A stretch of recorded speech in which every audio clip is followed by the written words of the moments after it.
Column 3 contained Aquila's translation. Column 4, Seneca's translation. Column 5 was the Septuagint, as revised somewhat by Origen, and column 6 was Theodosian's translation. Now, of course, this was an enormous work. It contains some 6,500 pages.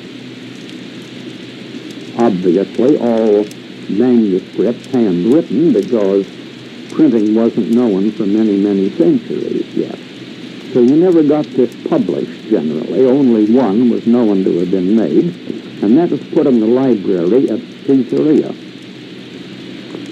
Jerome, studying there when he was working on his Vulgate Latin translation, Jerome mentions having studied this hexapla in Caesarea in the 4th century.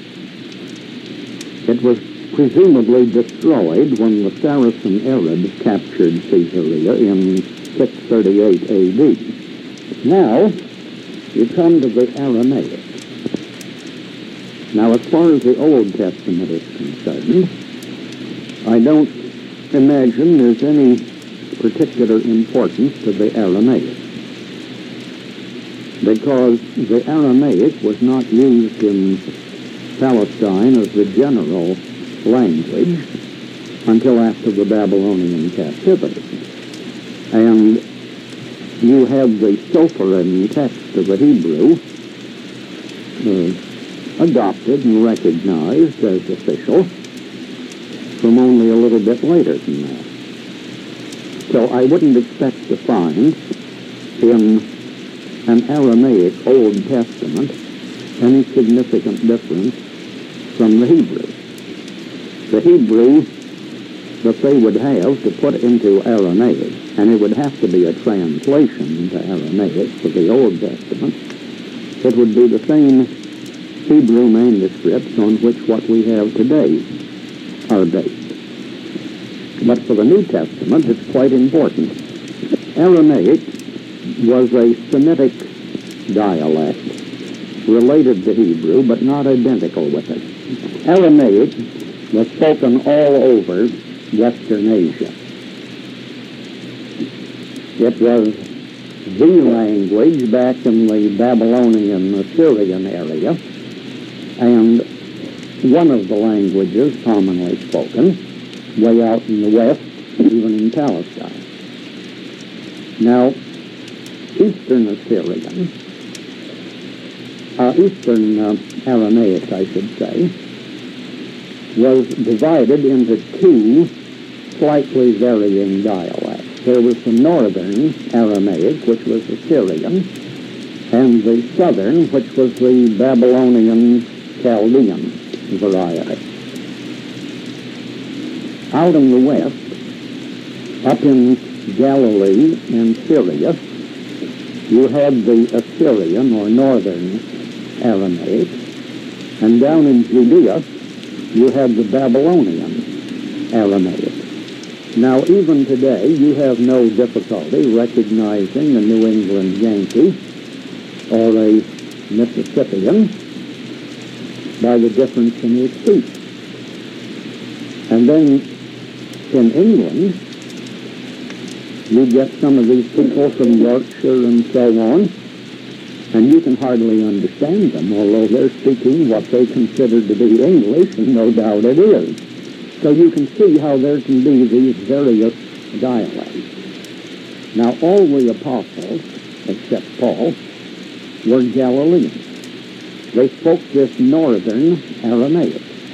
And you remember when Jesus Christ was arrested and brought to the high priest's home, Peter was recognized as being probably a follower of Christ because he was a Galilean by his accent. Now in the New Testament, all the idioms, all the manner of thought and speech are definitely Aramaic. Everything in the New Testament was unquestionably spoken originally in Aramaic, and all the real evidence is that it was written in Aramaic. The claim that All Western Asia had a Greek culture. It was made only by those who pretend to be learned and are in fact ignorant. Now Alexander conquered Asia with 45,000 Macedonian and Greek troops, plus natives enlisted in his army. After he had conquered one nation, why, he would enlist as many as he could of their fighting men in his army, so he had a bigger one to go on and conquer the next nation with. Now this was purely a predatory, military plundering expedition. It had no missionary purpose of any kind. They weren't trying to spread Greek religion, Greek culture, Greek language. They were out to see what they could steal. Nothing more. Now, the Greeks, beginning with Alexander, held Western Asia for 3 centuries, but they did not succeed in imposing their language or customs, except, you might say, right along the Mediterranean coast. Western Syria, yes. Egypt, yes. Deep in the interior, no. Now the Romans then came along, conquered almost the same area, not quite as far east as Alexander went.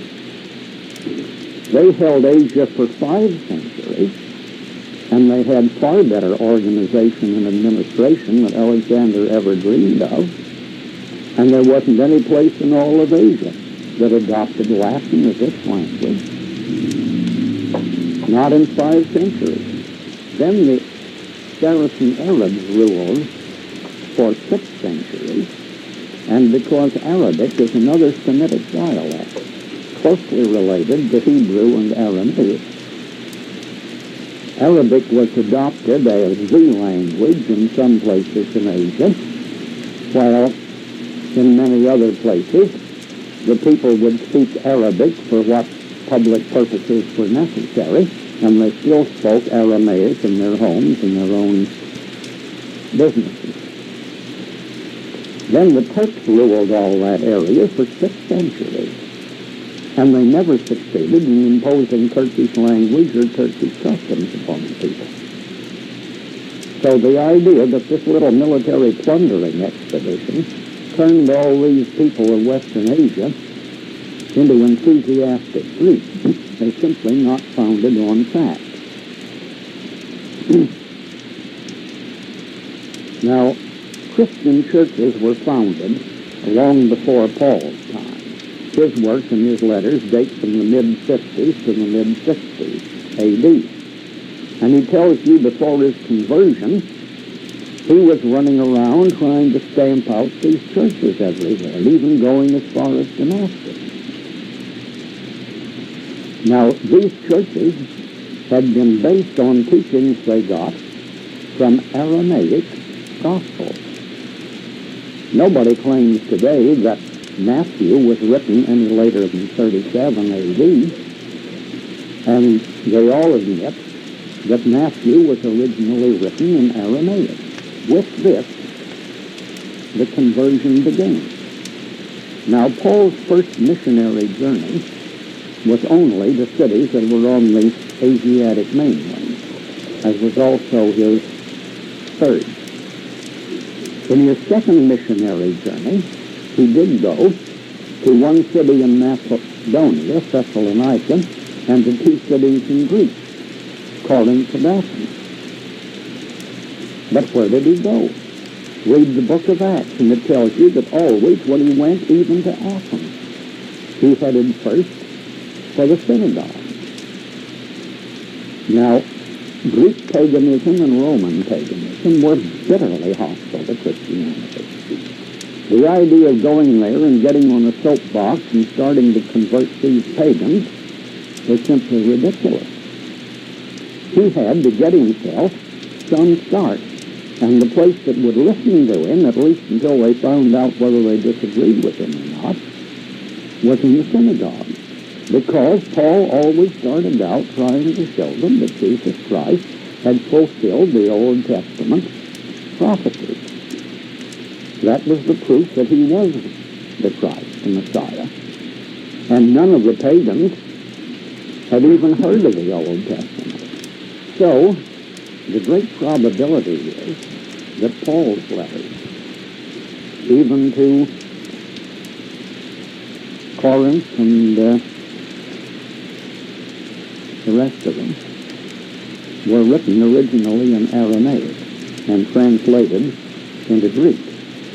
The big process of translating into Greek occurred after the Emperor Constantine was converted to Christianity. You remember, he made his capital city Byzantium, later Constantinople, and they were trying then to use the Greek culture to build it up with and make converts among the Greeks. And from then on, you really had some major effort to translate the scriptures into Greek.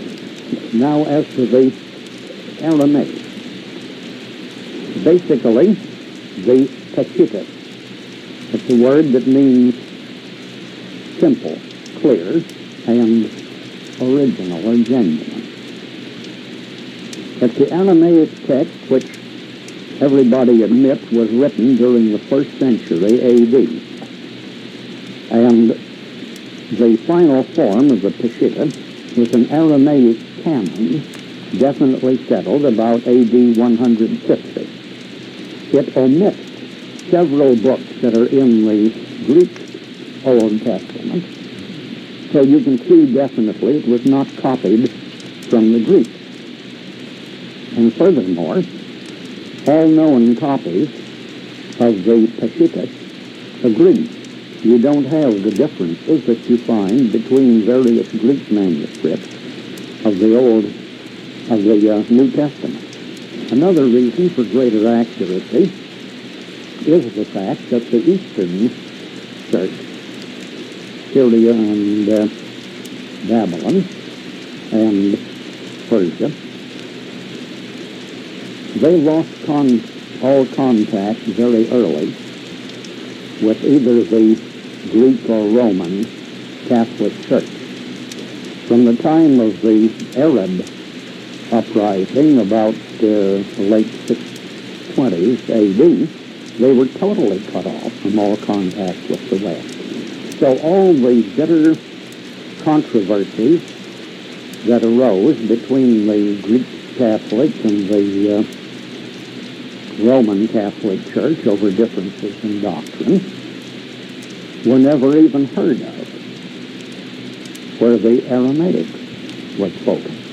With those controversies going on, there were some deliberate forgeries of manuscripts made by the monks in the monasteries, copying them, in order to support their differences in doctrine. But you never got any reason for forging the manuscript in the Aramaic. Then the manuscripts in Latin. Now these obviously had to be translations. First, the Old Latin. It was translated out of the Septuagint into Latin, probably at Carthage, in the 2nd century A.D. Its influence was short-lived. It was superseded a couple of centuries later by Jerome's Vulgate. Jerome made this translation into Latin between 383 and probably about 410 A.D.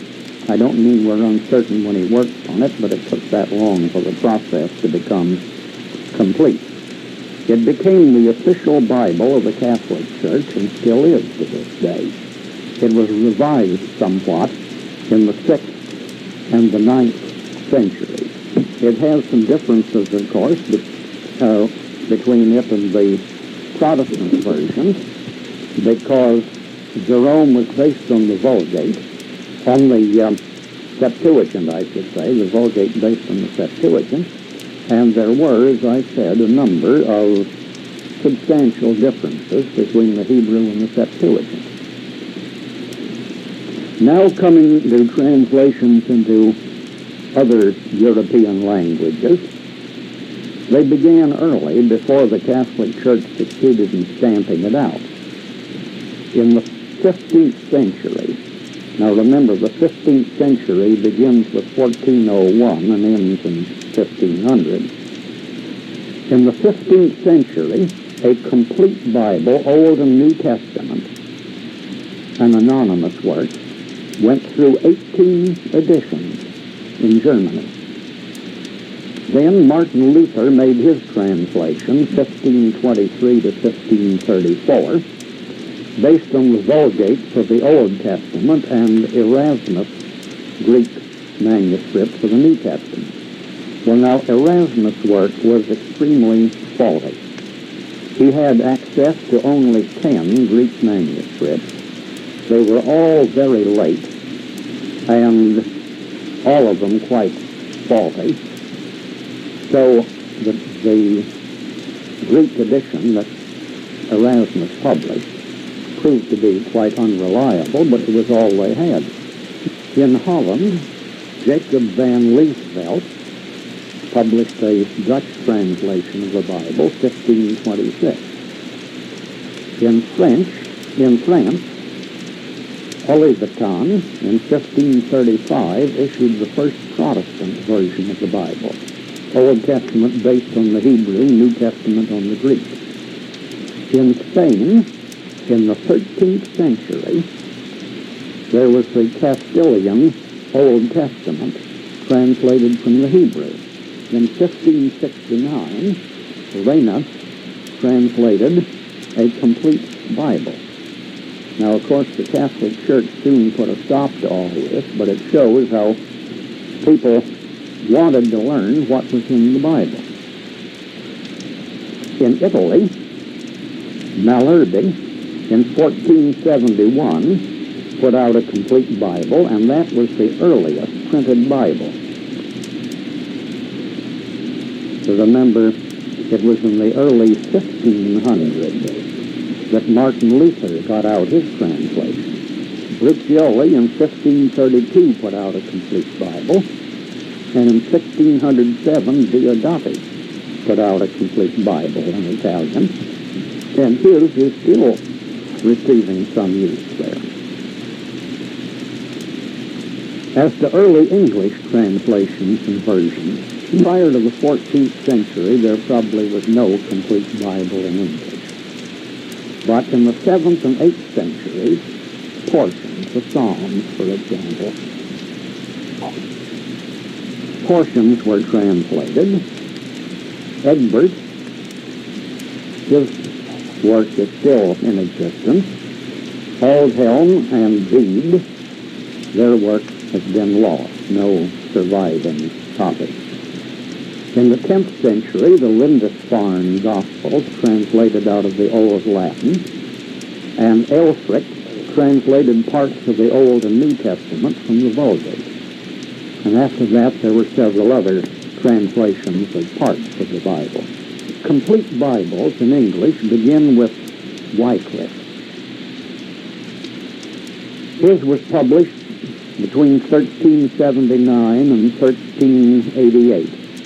It existed in manuscript form only until 1850, the first time it was printed. But 170 of the old manuscript copies are still in existence. It was based on the Vulgate. Now, for some mysterious reason, he was not martyred by the Catholic Church. But in 1428, the Pope ordered his bones dug up and burned, so there'd be no trace of him remaining. Then, Tyndale, and that's the great name in English Bible translation. He was murdered at the instigation of the Catholic Church in Belgium in 1536, but he had done his work. His Old Testament, based on the Hebrew, his New Testament on Erasmus' Greek. And Tyndale discovered the great similarity between Hebrew and English idioms. He said, in translating from Hebrew into English, it is rarely necessary to do anything but just make a literal word-for-word translation. To try to translate from Hebrew into Latin is very difficult, because of the difference in idiom, you have to use a very roundabout way of getting the thought in Latin, and usually you can't get it accurately. But he said there is a natural affinity between the Hebrew and the English language, much greater than between the Hebrew and the Greek, the Hebrew and the Latin, or the Greek and the English. In the King James Version, 80% of the words in the New Testament are Tyndale. It shows you what a remarkable work he did. Well, the English church authorities burned all the copies they could seize, but by 1528, 18,000 copies had been printed. And of course, it kept on at great volume. They were smuggled into England because, of course, the English priesthood were in every respect as bad as any of the other Roman Catholic priesthood. They wanted their monopoly. No one should be permitted to read a Bible, because then he would decide for himself what it meant, and only the priest had the privilege of deciding what the Bible meant. Then comes Coverdale.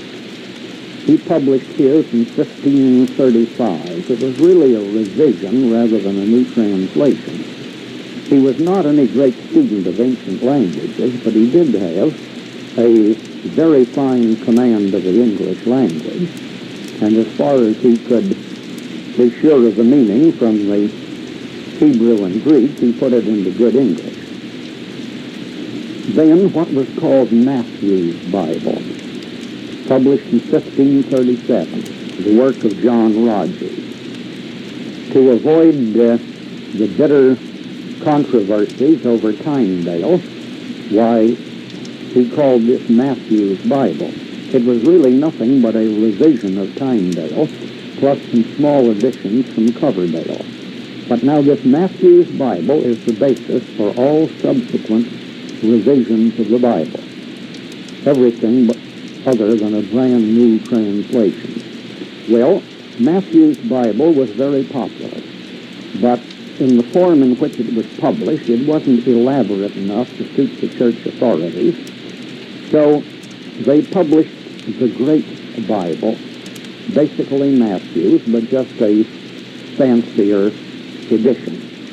And that was officially adopted for church use until the reign of Bloody Mary. Now this, of course, was a work about the size of the Webster's Unabridged Dictionary, and it was chained to the pulpit in the church, but members of the congregation could read it there at the church. Then, in 1539, Taverner put out a version.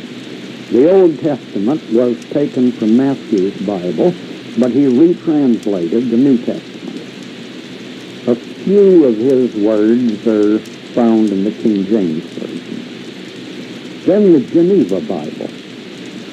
Now, during Bloody Mary's reign, the Protestant reformers all had to flee from England, because she was having them burnt at the stake as fast as she could get them arrested. So they fled to Geneva, and there they put out this Geneva Bible. The Old Testament was based on the Great Bible, which is practically Matthew's, as I said, and the New Testament was based on Tyndale. Its English was scholarly, idiomatic, forceful, a pretty good work, except, of course, it had the errors that were in the original manuscript, because Tyndale, of course, had nothing but Erasmus' Greek New Testament to work from. Then the Bishop's Bible, published in 1568. That was the official Church of England version. They tried desperately to suppress the Bible by burning all they could get hold of and murdering the translators and so on. They couldn't stop it, so they decided finally to put out their official version. But actually, it was just a revision of Matthew's Bible, plus some small amount from the Geneva Bible. That was used for some 40 years. Then in 1609, the Catholic Douay version was published. The Catholic Church had become quite alarmed at the English translations, which all reflected the Protestant point of view, because an honest translation of the Bible can't reflect the Catholic point of view. There are too many paganisms in Catholicism. So, the Catholic Church decided to put out their own English translation, which would be suitably tailored to reflect Catholic views. It was based on the Latin Vulgate.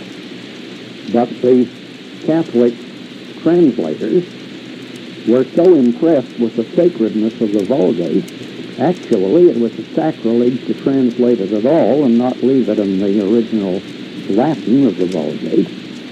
So they did kind of a hit-or-miss job on it, and particularly they followed the literal Latin so closely, where the idiom is greatly different from the English, that basically it's a poor job in English, altogether aside from any doctrinal differences.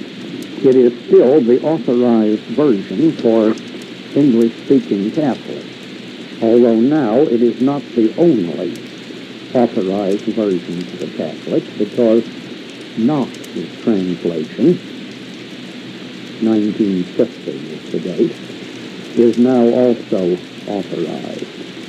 Then the King James Version, 1611. A committee of 54 revisers were appointed, and their orders were given.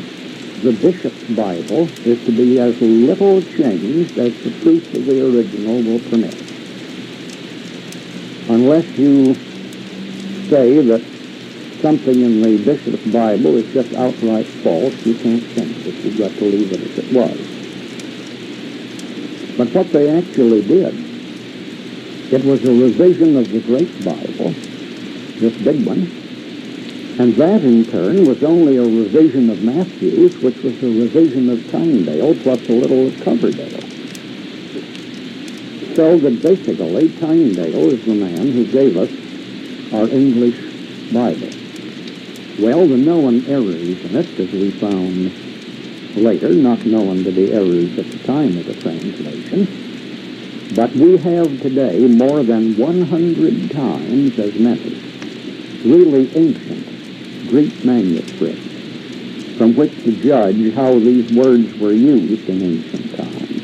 More than 100 times as many as were available to the translators of the King James Version. And it includes many much earlier manuscripts which don't have the errors that crept into the later ones.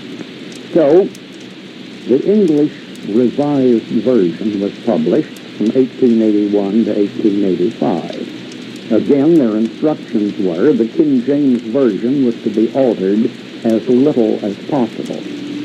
In the New Testament alone, they made 5,788 changes, however, based on the older and better Greek manuscripts now available, plus some instances in which obsolete English words, which had lost their old meaning, were replaced by modern English.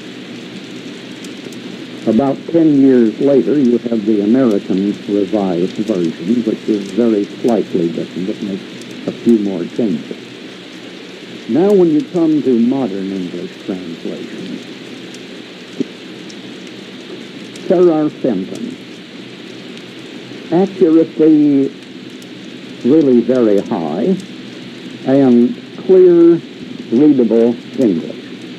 Now the thing at which I take issue with any of these translations is this. These translators will practically all say, I'm trying to get the general sense of it clear in English. And no one word of itself means anything in particular to me. Here's a verse, or we put several verses together to make a paragraph in English. And as I understand it, the general thing he was talking about was this. Now, they don't recognize that a single word, which may have made them wonder a little bit and perhaps change it to get smoother English, A single word may have been put in there because it had a special significance. And they will not alter the smoothness of their English translation in order to render that one particular word accurately. And sometimes that one word is extremely significant. And the original used that one word for a purpose. And that's why I've told you I cannot recommend any modern English translation as being 100% accurate. That's some good speed. Again, pretty high accuracy, good readable English. Rotherham. Now, very high accuracy, but it leads to rather awkward English phraseology. A good work for study to make sure what it's all about. But I don't normally quote from it because the English is awkwardly phrased. Young's literal translation. That's the same Young's who put out Young's Concordance. It's very useful. Sometimes the order of wording in the Hebrew is different from that in English. You wouldn't just translate word for word if you were going to use it as I do in a broadcast, for example. You'd have to change it around a bit to fit in English. But even that gives you some indication of how they thought in the old languages, and I refer to Young's literal fairly frequently in my studies. Now, Ronald Knox, an extremely brilliant Englishman, Protestant, converted to Catholicism, and finally ordered by the Catholic Church hierarchy to make a new modern English translation from the Vulgate. It's very clear English. I haven't checked it thoroughly for accuracy, but I will note this. He did not falsify the text in order to make it support the Catholic point of view. Page after page after page, you'll find somewhere in the page a little asterisk referring you to a footnote at the bottom. Now, in the text, it's very clear. It says thus and so. In the footnote, he says, however, the Catholic doctrine on this point is such and such. And that's the exact opposite of what the text says. So he was honest enough that he didn't falsify the text to make it support Catholic doctrine. Then Ivan Panin's numeric translation. You know, of course, that Latin had no separate numerals as such. Several letters of the alphabet served as numerals. Now, in the Hebrew and the Greek, they went farther than that. There were not only no numerals, but every single letter of the alphabet had a numerical value. Now, he discovered this, that if you add up the numerical value of every letter in a Hebrew or a Greek manuscript, you will find that every verse always comes out with a total which is a multiple of 7. And then there are a number of other mathematical peculiarities. You will often find that a verse or a chapter will come out as something like 15 times 139. Not one over or one under, but come right out even. And other things like that.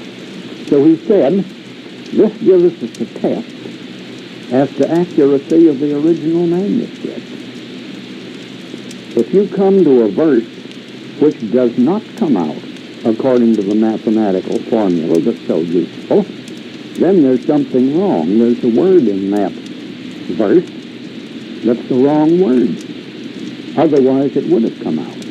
And where you find differences in wording between different manuscripts, and one conforms to the mathematical formula and the other doesn't, he says that indicates the one that conforms is the correct reading.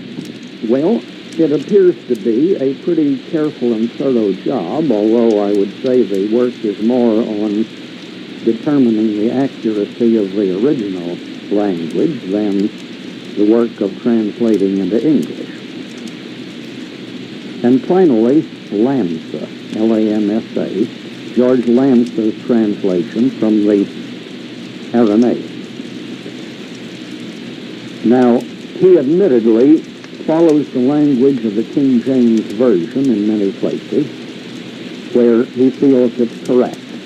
There is no difference between that and the Aramaic in that particular verse. And because the King James Version is so familiar and so well-liked, and it is beautiful, obsolete English, but he has no quarrel with the accuracy, he follows it. But wherever the Aramaic differs, why, he translates exactly as the Aramaic is written.